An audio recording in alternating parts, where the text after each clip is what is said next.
ganacsatada Soomaalida ee suuqa Islii ee magaalada Nairobi ayaa soo dhaweeyay tallaabo ay dowladda Kenya ku doonayso sidii ay wax uga qaban lahayd dhibaatooyinka dadka Kenyaanka ay ku qabaan isticmaalka korontada oo aad qaali u ah sanadihii la soo dhaafay. Tallaabadan ayaa waxaa ku dhawaaqay madaxweynaha Kenya Uhuru Kenyatta oo shirkadda korontada ee qaranka Kenya Power ku amray in ay dhinto qiimihii hore ee korontada wadanka, taas oo ay dhibaato weyn ku haysay guud ahaanba dadka Kenyaanka. Dadka dhibaatada ku qabay isticmaalka korontada Kenya waxaa ka mid ahaa Soomaalida dalkaasi, gaar ahaan ganacsatada oo si weyn u soo dhaweeyay go'aanka ay dowladda Kenya wax uga qabanayso dhibaatooyinkii ka taagnaa isticmaalka korontada. Haddaba Cumar Ibrahim Xuseen oo ah xogayaha ganacsatada suuqaasi ayaa wareysigan waxa uu uga hadlayaa siday u arkaan go'aankaasi dowladda ka soo baxay. Go'aanka annaga ka ganacsiyan waxaan u aragnaa tilaabo loo baahnaa oo soo daahday, laakiin oo maarta tallaabo wanaagsan baan u aragnaa. Sababtoo ah korontada waxay saameysaa isticmaalka guud ahaan qarashka ganacsiga qofka ku jira. Meel kasta uu joogo, meherad kasta wuxuu ku isticmaala koronto, guri koronto, meel kasta koronto. Marka waxaan dhihi karaa waa wax fiican, saameyn fiican waa ku leedahay haddii wax dhimista uu hadda madaxweynaha amarku ku bixiyay. Wuxuu sheegay gurigii meeshii 500 lagu isticmaali jiray in boqolkiiba 33 la dhimaayo. 33 waxay ka dhigantaa 500 qofkii isticmaali jiray inuu 330 isticmaalayo. Taasna waa wax fiican, dhiirigelin fiican, ganacsigana wax fiican ay u tahay. Marka waxaan dhihi lahaa inkastoo aan go'aanka madaxweynaha uu maanta dhaqan galaynin oo taariikh 31 bisha December ay ku aadan tahay inuu dhaqan galo. Marka waxaan dhihi lahaa waa wax ujeedo fiican ka ganacsi ahaan annagana waxaan leenahay wax wanaagsan ee maarta wadanka u soo jiidi kartaa.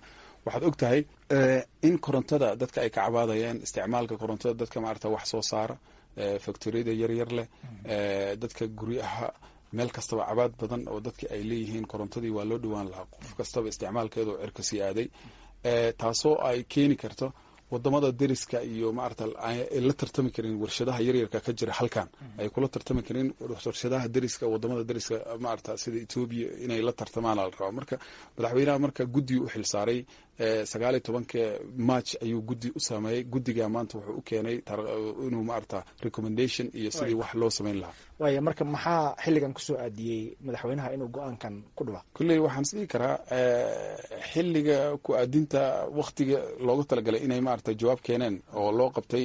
Ilaan markay guddi la saaro, guddiga waqti uu leeyahay uu recommendation-ku dib ugu soo celinayo maarta madaxweynaha. xilligan baa ku aadan maahna wax haddaan dhihi karo siyaasadeyn iyo waxaas ma dhihi karo, sababtoo waqtiga looga talagalay ay ku soo celiyeen warbixinta laga rabay. Ka ganacsata ahaan ganacsatada Islii ahaan go'aanka madaxweynaha ay ku aadan in la dhimo qiimaha korontada dalka saameyn intee leeg ayuu idinku leeyahay? Saameyn waan ugu leeyahay, sababtoo ah koronto haddii la dhimo waxay ka dhigan tahay qarashkii isticmaalkii dukaamada, guryaha, waxaan dhan waa isdhimayaan. Hadday isdhimaan marka qarashkii kugu bixi lahaa ka yar baa kugu bixay. Marka qarashkii hadduu isdhimo marka faa'iidadaadii kor bay aadaysaa, wax baa kugu sii kordhay. Marka waxaan dhihi karaa saameyn waxay noo saameynaysaa si wanaagsan. Waxaan leenahay waa tilaabo wanaagsan.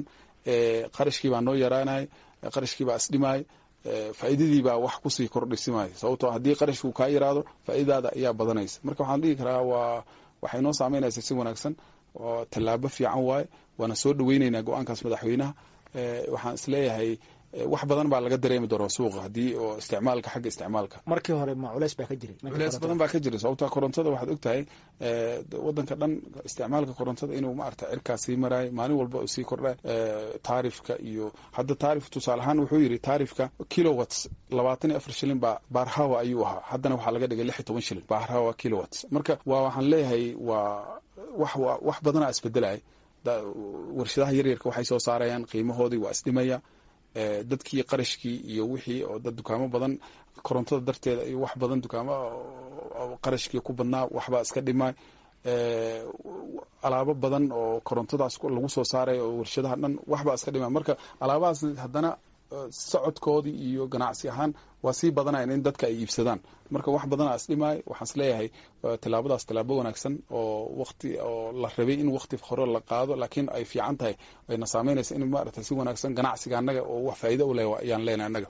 suuqa islii oo kale marka laga hadlayo horey ma u jireen ganacsato dhibaato ku qabay isticmaalka korontada? waa jireen. dadka suuqa islii wuxuu la mid yahay wadanka dhan uu la mid yahay. haddii culeys uu ka jiro wadanka waan la qaybsanaynaa, waa isku mid baan nahay, wadankan ka midnahay. qarashkii korontada wadanka dhan waa KPLC ayaa sablayga waa hal shirkad way. shirkadaas ayaa wadanka dhan sablays. marka qarashkaas waxaan is dhihi lahaa qarashkaas waa qarash aad u badan. dadkan la qabnaa in qarashkaas uu soo yaraadana faa'iido weyn ayaan ku qabnaa annaga. wax badan baa isbedelaya.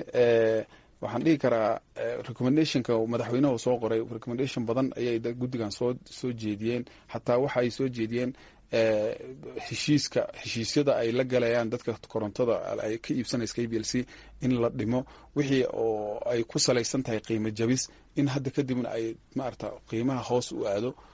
mustaqbalkana la dhihi karo koronto oo raqiis ah waxay keenaysaa ganacsiga inuu sii kordho, waxay keenaysaa in maalgashiga uu bato, waxay keenaysaa shaqo inuu dadku abuurmaan, waxay keenaysaa in dadkii maarata ay leeyihiin koronto laisku haleyn karaa waddan ka jirto ooy maarata wax badan soo saari karaan.